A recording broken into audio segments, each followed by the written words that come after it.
don't believe you. It says you're live! Exclamation point. I don't Taylor. believe you. Finally. Hey, everybody. I got a couple things to show y'all. We're live here at Dirty Mo Media for Ask Junior. Xfinity is the sponsor for this segment. And as you see right there, the Wi-Fi is booming. TJ, how's it going? What? Nothing. What are you That clearing was your great. throat for? That was a great Hey, intro. I tried my ass off the other day to get the team to edit together just a clip of you clearing your throat every time you clear it. I think you're worse than I am. You do I it think you're all the worse than I time. am. TJ, I used to have to count on you. I know, to but see. I feel like I've gotten better. No. We first started. About the same. First started. He was like, everyone. Okay. Well, look, High Rock Vodka has decided that it no longer wants to make big bottles of vodka. From now on, only tiny little bottles. I'm just kidding. These are the little, what do they call these? Airplane bottles. That's right. Airplane bottles. They're perfect for airplanes. But if you don't have an airplane, this is the proper amount. If you're mixing like a regular style size cup, this is exactly all you need to put into your sun drop or whatever it is you might be mixing. Yeah, I mean, community coffee, vodka. Yeah, or community coffee. And here's some Jerky Boys. We're back in stock here at Junior Motorsports, and Great mix. we're back in stock on Amazon. You can buy Jerky Boys on Amazon, or you can go to Jerky Boys online to the website and subscribe. I'm a subscriber. Whoa, wait a minute. On my own jerky. Subscribe to Jerky? Yeah. So I like to get the customer experience. I did it with Filter Time. Filters and Jerky. Yeah. So with Filter Time, I had them.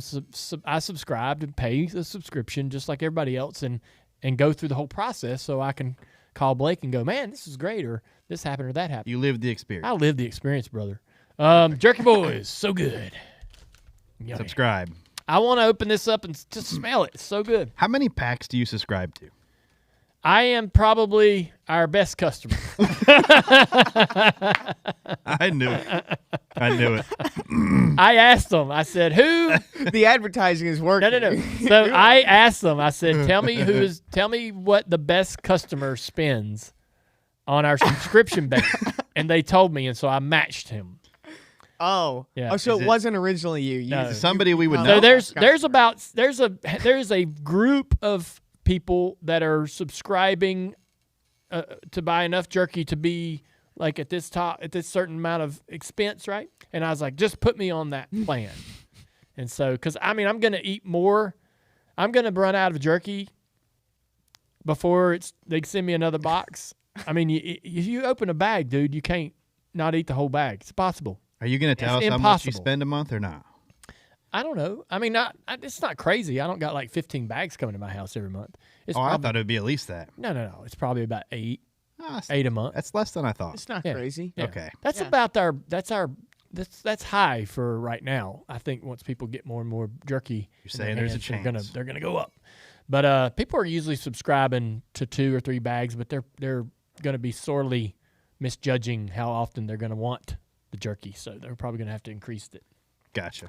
Hey man, it's good stuff. Best jerky. It is good. It is the best jerky in the world, on Earth. World. Yeah. There may be some other jerky out there in the universe that I haven't had, but on planet Earth, there's no better jerky. You need a mascot. Yeah. You need a mascot.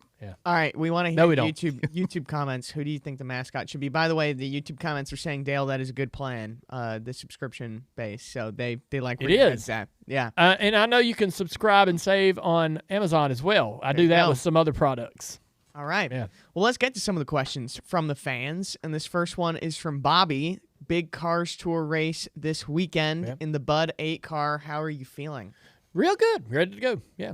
Feeling good. All right. Tested there. So. Short and simple. Did you test there? How am I feeling? I feel good. You tested there or somewhere else? We did go test. We ran about 3 hours one morning. Got a good idea.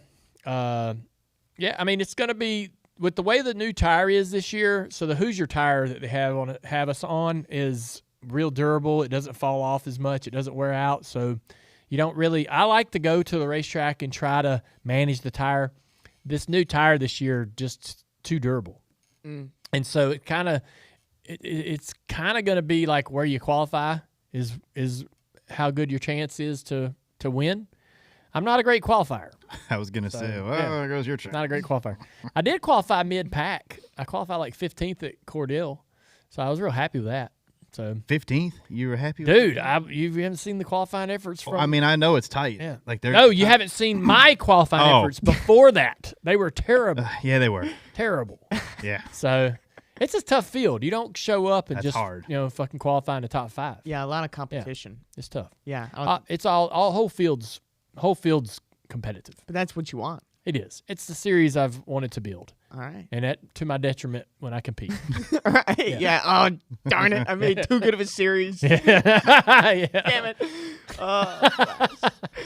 The series has been kicking ass. I mean, it's been pretty fun. We coming off of a big race at Hickory, 50,000 to win. Mother Nature gave us a ton of problems, but we finally got it in, and so pretty cool. My favorite part about it is it's like the new feeder series. The Cars Tour is kind of like the place you want to be if you want to progress into stock car racing. Yeah, if you want to get Pretty noticed, cool. if you want your talent to get noticed, Caden Honeycutt, several drivers, Exactly. Josh Berry, a lot of drivers have come through. Butterbean, it's a place where you want to race if you want the right people to see what you're about and what you can do. And I would say too, I think our car count for Anderson's a little higher than I expected too, so that's pretty good. We got a Pro Series class. We got pros running and late model stock Saturday night on Flow. Tune in, support the stream. Flow's a great value. They have dirt racing, they have high limit, all that stuff. Oh, Flow is incredible. Like $14 a month or something like that. Oh, it's ridiculous how much if racing you buy the annual subscription, it's $14.99 or something a month. Yeah, So well worth it. I think so. Oh my gosh. It's a great deal. Yeah. This next question coming from Michelle on Twitter. There's a bunch of it's Richmond week, so all the highlights of you and Kyle Busch's feud are coming up again. She wants to know, would you do anything differently from that 2008 race? You'd fight him.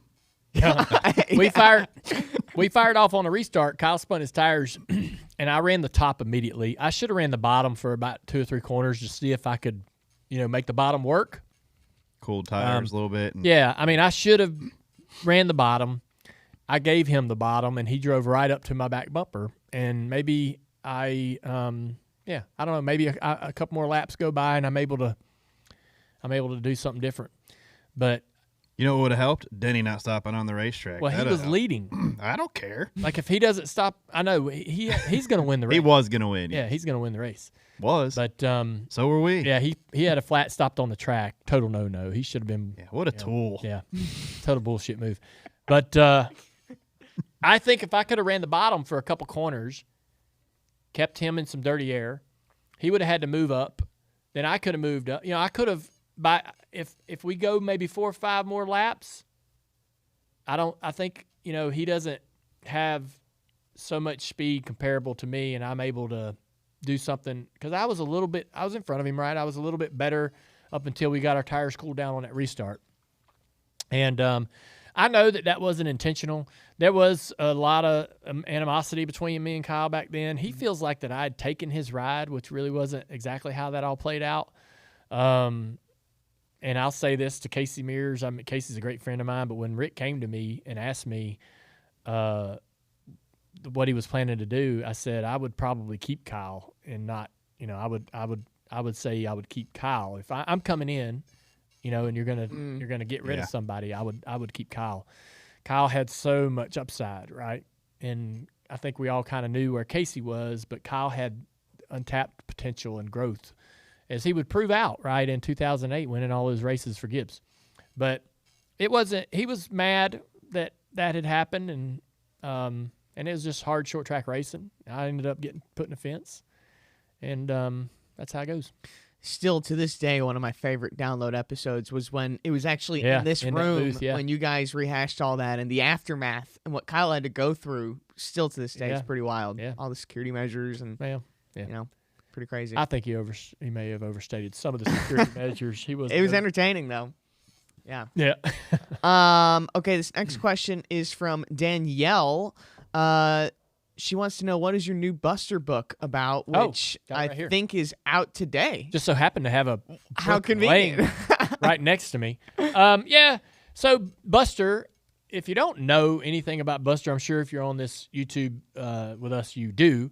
But me and my wife and my kids have been doing a series of Buster books.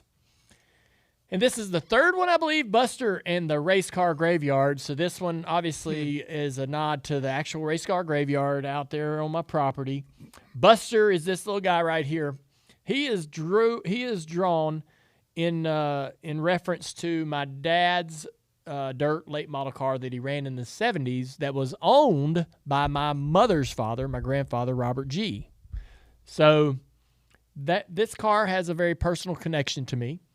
Buster was Dad's nickname when he was a little boy. My Aunt Kathy can confirm that. They called him Buster when he was 5, 6, 7 years old. And so there's a lot of sort of personal connection in here. We have, some different characters in this book, and there is one in the storyline named Brenda after my mother. And she's a big player in what happens in this particular episode. This is kind of obviously by looking at this cover and the race car graveyard.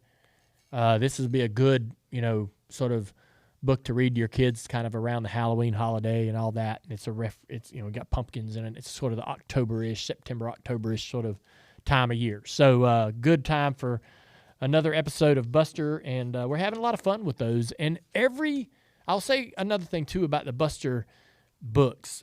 My involvement in the actual writing has gotten more and more intense because I will take this book and I will go read this to classrooms. And a lot of y'all don't know that, but I'll take this book and I'll do that, right? So I'm going to read this book multiple times at some point throughout the next year to kids.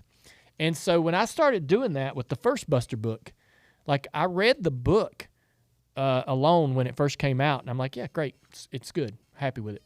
Well, when I took it and had to read it out loud to people, I saw a lot of like clunky moments and problems and things that just felt hard to understand, and maybe I felt like I wanted to actually explain to the kids what I meant or what was happening in the story that we didn't do a good job of. And so now that I know what experiences I'm going to have when reading the book, I've gotten more involved in writing what happens so that it reads well. Like if you're reading it to your child at night, hopefully you find each Buster book becoming easier for your child to understand as you're trying to read it to them at night. So I've enjoyed that process as well. Yeah. That's awesome. Yeah. Yeah, that's cool. And the race car graveyard's like a brilliant concept. Like it's very it's very racing, and it's something I think. Yeah, they came with a concept originally that had nothing personal. We totally scratched and said, "Hey, man, we got this perfect idea sitting right here in front of us." Yeah, for Halloween, perfect book. I know this was a short one. I know we're on a tight schedule, so we're unfortunately gonna have to one more. One more. Oh, come on, man. Really quick. All right, I got one more quick one. You're not getting away with that. Let's see. Okay, this is just a really quick one from Tim. Favorite Elvis song? Whoa, really? Random. Yeah. My favorite Elvis song, shit. Never Been to Spain. That's a good one. Is probably one of my favorites, and also I can sing it in my head till it gets there. This is the part of Ash Jr. where we're really quiet. Promised Land. Oh, okay. It's a real fast, quick sort of tempoed song. Working on a T-bone steak a la carte, heading over to the Golden State. I love that song because it's quick and, good song to drive to. Yeah, but Never Been to Spain is it's a good one. Smooth. Yeah, man. yeah. And when he comes and the chorus comes in and he takes it up, woo. Dude. I remember the first time I heard that song. I still I know exactly where I am. Yeah, it was pretty cool. Say what you will about Elvis, man, but dude, he had a voice. Yeah. He did. Unique. Yeah, very unique. Me and Amy, like a couple of months ago, watched that comeback special. They did sort of like a sort of documentary on the comeback special, and how that all came together, and how they wanted him to be like they wanted it to be this Christmas thing, and he's like, I'm doing all my old songs, and they were like, no, you're not. And he had lost control of like creative, and he was doing all these movies that were kind of corny, and he kind of lost his identity, and he came back to do that special, and the networks were like, it's going to be a Christmas special. You're going to do this, this, and this exactly the way we want. And he went out there. He's like, nah, I'll do a couple Christmas songs. Then I'm doing all this other shit. And dude, he just took back control of like, what's up? Comeback became story. Elvis again. Became badass again. Yeah. Yeah, it was cool. We all like comeback stories. Yeah. We sure do. Well, that's a good place. All right, man. Wrap Ash Jr. Good stuff. Thanks to Xfinity. Thank you, Xfinity. I did not do the Xfinity read at the top. They're gonna be upset. So y'all listen to this, NASCAR fans. Booming speeds when you see it, and Xfinity Wi-Fi is booming like the roar of a NASCAR engine on race day. Xfinity Wi-Fi gives you the power and speed of NASCAR in your home. Choose the right plan for you, and you're off to the races with the best streaming experience for NASCAR or any sport. NFL's cranking back up. All the college football's coming back around. Xfinity Wi-Fi is booming. They don't just raise the bar, they stream in overdrive, and they're a proud premier partner of NASCAR. All righty. All right.